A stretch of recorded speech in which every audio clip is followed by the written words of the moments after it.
नमस्कार, मी आरती कुलकर्णी. महाराष्ट्र नामामध्ये तुमचं स्वागत आहे. बघूया राज्यभरातल्या हेडलाईन्स. वाशिम जिल्ह्यातल्या रिसोड तालुक्यामध्ये पोलिसांच्या डोळ्या देखत सर्रास सुरू आहे कॉपी. परीक्षा केंद्राबाहेर कॉपी पुरवणाऱ्यांची जत्राच. 1 महिन्याच्या आत या समितीने निर्णय द्यायचा आहे आणि त्यानंतर टप्पा 2चाही निर्णय म्हणजे कॉरिडॉर 2 जो आहे तो निर्णय आपल्याला फायनल करायचा आहे असं आम्ही ठरवलंय. त्यामुळे आता कॉरिडॉर 1 हा तातडीनं मान्य करण्यात येतोय. पुण्याची बहुचर्चित मेट्रो रेल्वे मार्गी लागण्याची शक्यता. पहिल्या टप्प्याला 1 महिन्यात मंजुरी. मुख्यमंत्री देवेंद्र फडणवीस यांची घोषणा.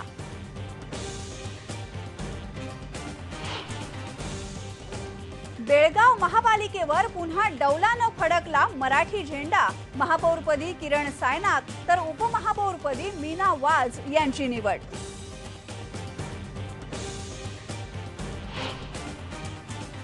चंदगडमधल्या एव्हीएच कंपनी विरोधातल्या आंदोलनाला हिंसक वळण. आंदोलकांनी केली जाळपोळ. प्रकल्प बंद करण्याची आंदोलकांची मागणी. कोल्हापूरमध्ये पंचगंगा प्रदूषित करणाऱ्या साखर कारखान्यांना प्रदूषण नियंत्रण मंडळाचा दणका. 11 कारखान्यांना ठोठावला 85 लाखांचा दंड. साखर कारखानदारी वाचवण्यासाठी आता राज्य सरकारनंच पुढाकार घ्यावा. शरद पवारांची मागणी. पण मुख्यमंत्र्यांनी पुन्हा वाजवली नकार घंटा. एफआरपी आणि साखरेच्या भावातली 700 रुपयांची तफावत भरून काढायची तरी कशी, पवारांचा खडा सवाल.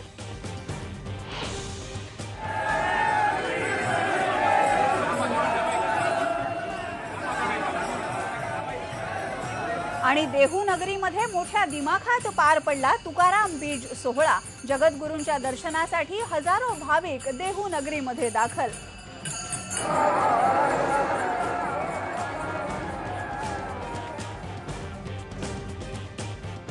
या सगळ्या बातम्या आहेत. पण सध्या 10वीची बोर्डाची परीक्षा सुरू आहे. राज्यामध्ये कॉपी मुक्त 10वीची परीक्षा अशी मोहीम दरवर्षी हाती घेतली जाते.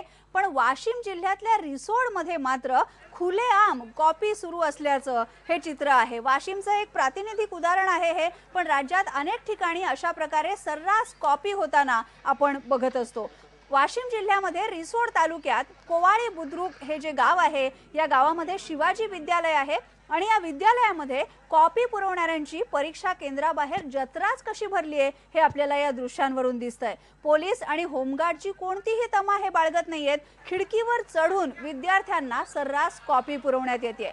मध्येच भरारी पथक आलं की थोडा वेळ शांतता असते आणि त्यानंतर पुन्हा एकदा कॉपीचा पुरवठा सुरू होतो. आपण बघतोय वाशिम जिल्ह्यातल्या रिसोड तालुक्यामधलं हे गाव आहे आणि या गावामधल्या विद्यालयामध्ये कशी आपण बघतोय बाहेर जत्रा भरलेली आहे कॉपी पुरवणाऱ्या विद्यार्थ्यांची. कोयाळी बुद्रुक इथलं हे शिवाजी विद्यालय आहे. या शिवाजी विद्यालयामध्ये होमगार्ड किंवा भरारी पथकाची कॉपीवर नजर असते असं म्हटलं जातं. पण आपण बघतोय सर्रास कशी कॉपी सुरू आहे. पूर्ण म्हणजे परीक्षार्थी कमी आणि कॉपी पुरवणारे जास्त असं चित्र या गावामध्ये आपल्याला दिसतंय. पोलीस आहेत पण तरी सुद्धा हे विद्यार्थी खिडकीमधून चढून सरळ सरळ विद्यार्थ्यांना कॉपी पुरवतात. याबद्दल आपण बोलूया आमचे रिपोर्टर मनोज जयस्वाल यांच्याशी. मनोज, अतिशय धक्कादायक असं हे दृश्य आहे. खरं तर 10वीच्या परीक्षेच्या वेळी ठिकठिकाणी कशा पद्धतीनं हे कॉपीचं सत्र सुरू असतं ते आपण बघत असतो. पण आपल्या या दृश्यांमध्ये दिसतंय पोलीस आहेत, होमगार्ड आहेत आणि तरी सुद्धा विद्यार्थी कुणाला जुमानत नाहीयेत. अशा प्रकारचा हा जो प्रकार आहे तो अजूनही तिथे सुरू आहे का? का आता IBN लोकमतनं बातमी दाखवल्यानंतर या प्रकरणात कारवाई होताना दिसते? नक्कीच आरती, हे 10वीची परीक्षा 3 मार्चला सुरू झाल्यानंतर ठिकठिकाणी जिल्ह्यात अतिदुर्गम भागात असलेल्या शाळेमध्ये हे चित्र बघायला मिळतंय. इथं कोणाचीच भीती यांच्या परिजनांना दिसत नाही. ते सर्रास कॉपी पुरवण्याच्या नादात असतात. पोलिसांची भीती नाही, होमगार्डची भीती नाही, ना शिक्षणाधिकाऱ्याची, भरारी पथकाची. काही वेळ भरारी पथक आल्यानंतर हे सर्व प्रकरण शांत होते. मात्र जसं भरारी पथक परतलं तसंच कॉपीचं पुन्हा प्रकरण आपल्याला पाहायला मिळते. आरती, मनोज, बरोबर आहे तू म्हणतोयस की अशा प्रकारे कॉपीचं प्रकरण सुरू आहे. पण इथे काहीतरी कारवाई होण्याची चिन्ह आहेत का? आरती, 3 आतापर्यंत 10वीचे पेपर संपले, मात्र आतापर्यंत जिल्ह्यात एकही विद्यार्थ्यावर कारवाई होताना दिसत नाही. शिक्षणाधिकारीला या संदर्भात बोललो असता अद्याप कुठलीच कारवाई नाही. नक्कीच उद्याला रविवार असल्यामुळे उद्याला कारवाई करता येणार नाही, तर सोमवारी नक्कीच या गोष्टीची गंभीर दखल घेऊन आयबीएन लोकमतच्या पाठपुराव्यानंतर नक्कीच कारवाई करू असं आश्वासन मात्र शिक्षणाधिकाऱ्यांनी दिलेलं आहे. शिक्षणाधिकाऱ्यांनी आश्वासन दिलंय. आता रविवारची सुट्टी आहे उद्या आणि सोमवारी पुन्हा एकदा परीक्षा केंद्रांवर काय चित्र असतं हे मात्र पाहावं लागणार आहे. पुढची बातमी पुणे मेट्रोची आहे. पुण्यामध्ये मेट्रो कधी येणार असा प्रश्न विचारला जातोय. बहुचर्चित प्रकल्प आहे हा. मेट्रोच्या पहिल्या टप्प्याला 1 महिन्यात मंजुरी देऊ अशी घोषणा मुख्यमंत्री देवेंद्र फडणवीस यांनी केली आहे. पुणे मेट्रोच्या पहिल्या टप्प्याला लागलीच मंजुरी देऊन काम सुरू करू. निगडी ते स्वारगेट असा मेट्रोचा पहिला टप्पा जो आहे त्याचं काम तर सुरू होणारच आहे, पण त्याचबरोबर दुसरा टप्पा वनाज ते रामवाडी याबद्दल सुद्धा अनेक सूचना आहेत. त्यासाठी एक समिती नेमण्यात आलेली आहे असं मुख्यमंत्र्यांनी सांगितलंय. पालकमंत्री गिरीश बापट यांच्या अध्यक्षतेखाली मेट्रो रेल्वेच्या प्रकल्पांबद्दल समिती नेमण्यात आलेली आहे. मुख्यमंत्री काय म्हणाले ऐकूया. जवळजवळ सगळे पॉइंट ऑफ व्ह्यू आम्ही त्या ठिकाणी त्याचा विचार केला. जे एक्सपर्ट्स आले होते त्यांचं म्हणणं ऐकून घेतलं, लोकप्रतिनिधींचं म्हणणं ऐकून घेतलं. 2 निर्णय या संदर्भात आम्ही घेतलेले आहेत. पहिला निर्णय की टप्पा 1चा जो कॉरिडॉर 1 आहे त्या संदर्भात कुठलाही वाद नाही, त्याच्यावर सगळ्यांचं एकमत आहे. त्यामुळे त्याला तातडीने मंजुरी द्यायची आणि त्याचं काम सुरू करायचं. जो कॉरिडॉर 2 आहे त्या संदर्भात काही त्याची अलाइनमेंट चेंज करायला पाहिजे अशा प्रकारची काही मतं आहेत. अंडरग्राऊंड तो करावा अशी काही मतं आहेत. 1 महिन्याच्या आत या समितीने निर्णय द्यायचा आहे आणि त्यानंतर टप्पा 2चाही निर्णय म्हणजे कॉरिडॉर 2 जो आहे तो निर्णय आपल्याला फायनल करायचा आहे असं आम्ही ठरवलं आहे. त्यामुळे आता कॉरिडॉर 1 हा तातडीनं मान्य करण्यात येतो आहे. यानंतर बेळगावची बातमी आहे. बेळगाव महापालिकेवर मराठी झेंडा फडकलाय. मराठी भाषक किरण सायनाक यांची महापौरपदी आणि मीना वास यांची बेळगावच्या उपमहापौरपदी निवड झाली आहे. सायनाक यांना 32 तर कन्नड गटाचे उमेदवार रमेश सोनटक्के यांना 27 मतं पडली. उपमहापौर पदाच्या निवडणुकीमध्ये सुद्धा मराठी गटाच्या मीना वास यांनी कन्नड नगरसेविका सरला हेरेकर यांचा अवघ्या 5 मतांनी पराभव केला. गेल्या 1 वर्षात मराठी भाषक नगरसेवकांची सत्ता असूनही बेळगावचं बेळगावी झालं तरी सुद्धा सभागृहामध्ये मराठी अस्मिता दाखवली गेली नव्हती. आता नव्या महापौरांनी आपण कर्नाटक सरकारशी याबद्दल बातचीत करू, लढा देऊ असं आश्वासन दिलंय. बेळगाव शहराचा विकास करू असा विश्वास उपमहापौर मीना वास यांनीही व्यक्त केला. मला माझ्या निवडून एकच वाटतं की आज कर्नाटकमध्ये बेळगाव महानगरपालिकेमध्ये महापौर होण्याचं जे श्रेय किंवा किंग मेकर म्हणून संभाजीराव पाटील साहेब आहेत हे परत एकदा त्यांनी सिद्ध करून दाखवलं. कायद्याच्या माध्यमातून आम्ही सरकारबरोबर फाईट करत आहोत. मला जे उपमहापौरांचं पद मिळालं आहे त्यांच्या संदर्भात मी अभिनंदन आभार मानते. तसंच या बेळगाव डेव्हलपमेंटसाठी काही कामे असेल ते मी महापौरांच्या आणि आमदार साहेबांच्या आणि माझ्या सहकारी नगरसेवकाच्या 32 नगरसेवकाच्या मदतीनं जे त्यांनी काय सांगतील किंवा गाईडलाईन्स देतील त्याप्रमाणे मी या बेळगावचा विकास करायचं ठरवलेलं आहे.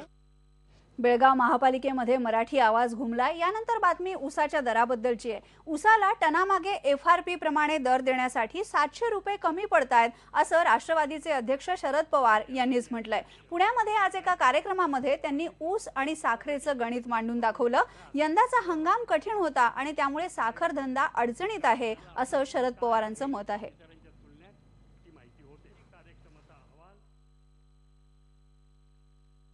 आज साखरेला अजिबातच उठाव नाही. त्याच्यामुळे 2340 ते 2370 पर्यंत साखरेचे भाव खाली आले.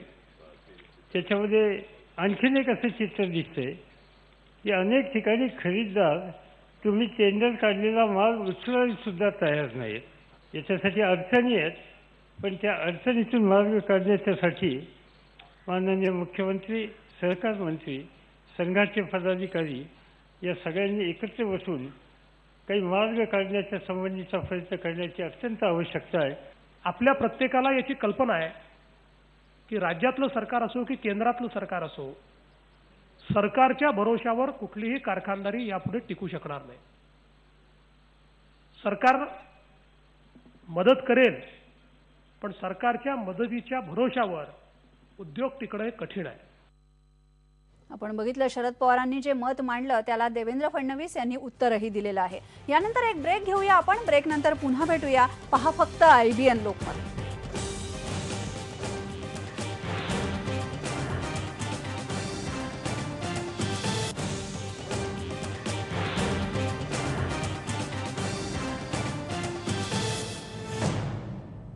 ब्रेक नंतर देहूमध्ये जाऊया. देहू नगरीमध्ये आज तुकाराम बीज सोहळा मोठ्या भक्तिमय वातावरणामध्ये पार पडतोय. आज पहाटे 4 वाजल्यापासूनच काकड आरतीनं या सोहळ्याला सुरुवात झाली आहे. तुकाराम बीजचं हे 367वं वर्ष.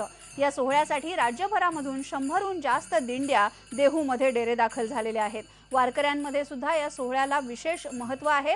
मुख्य सोहळ्याला दुपारी 12:30ला सुरुवात झाली. या तुकाराम बीज सोहळ्यासाठी यावर्षी सुरक्षेच्या कडेकोट उपाययोजना करण्यात आलेल्या आहेत. याबद्दल आणखी जाणून घेऊया.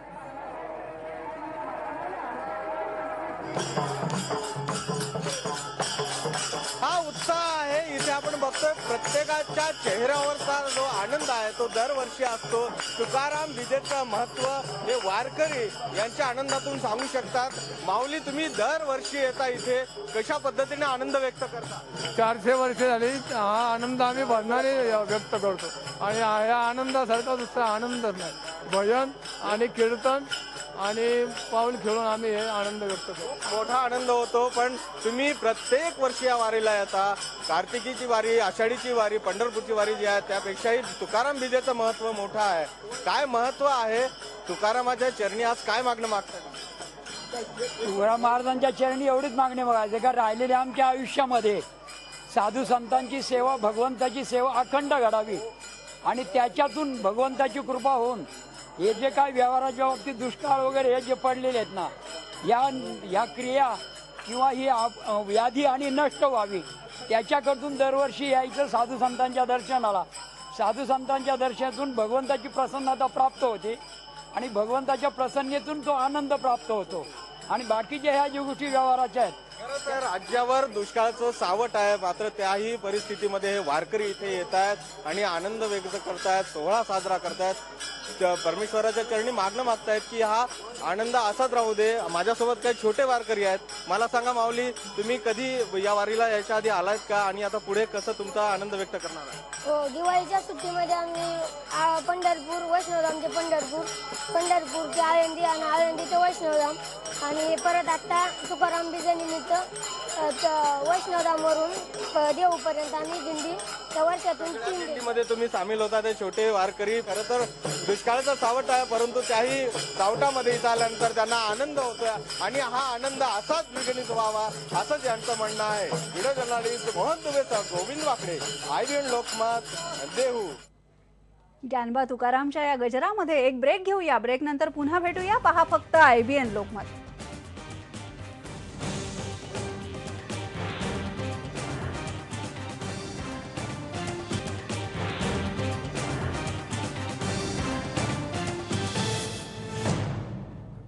गोव्याच्या वागातोर बीचवर रंगला एक वेगळा फेस्टिवल. इंडिया बाईक वीक हा बायकर्ससाठी आयोजित केलेला एक धमाल फेस्टिवल.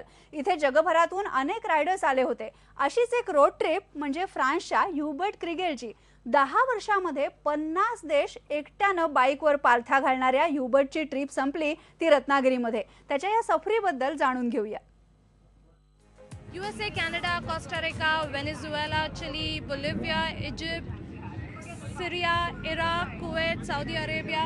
तुम्ही नाव घ्याल त्या ठिकाणी हा व्यक्ती जाऊन आलेला आहे. या व्यक्तीचं नाव आहे ह्युबर्ट क्रिगेल. 10 वर्ष या साईड कारमध्ये हा फिरलेला आहे. वयाने बुजुर्ग आहे आणि 10 वर्षात त्यांनी 50 देश पालथे घातलेले आहेत त्याच्या या बाईकवरती. Hubert, thank you for talking with me. Thank you very much. Tell me about this 10-year road trip that you've had. Look, I'm French. I lived 37 years in France and 27 years in America, in New York. I have 3 daughters that are raised, and I work very hard all my life. I give them a good education. One night, I was at dinner with a friend, and I realized that either I keep working and I will always be poor because I'm spending everything I'm making, or I could sell everything I had. I had enough money to travel for 10 years, and then I would be poor. common sense took over, and I made my decision that night. म्हणजे आता 69 वर्षाचे आहेत Hubert आणि he is like an inspiration to so many people at India bike week here.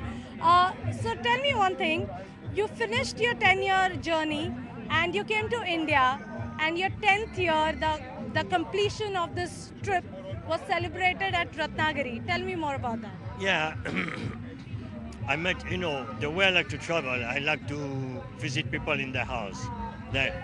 You connect with people, they invite you, I like to go there. So I know a family in Ratnagiri. Last Monday, the 10-year anniversary, on February 16 at 6:04 a.m. of my 10 years on the road. It was a big celebration. He invited all the people and we were there. And it was extraordinary for me because how do I know these people? I just met them before. I spent 2-3 nights with them, with their family. And all of a sudden it's a big celebration. It was very, very nice. मग तुम्हाला तुमच्या रत्नागिरी मधल्या फ्रेंड्सना काही सांगायचं आहे का? Is there anything that you want to tell your friends in Ratnagiri right now if they are watching our channel right now? Oh, Raul and all the family, I love you. Thank you. French biker असला तरी जगभरातल्या बायकर्सची भाषा एकच आहे, आयुष्याचा थरार अनुभवण्याची. महाराष्ट्र नामामध्ये आता इथेच थांबूया, पण थोड्याच वेळात तुम्ही बघणार आहात क्रिकेट वॉर 2015 विनायक सोबत. पहा फक्त IBN लोकमत.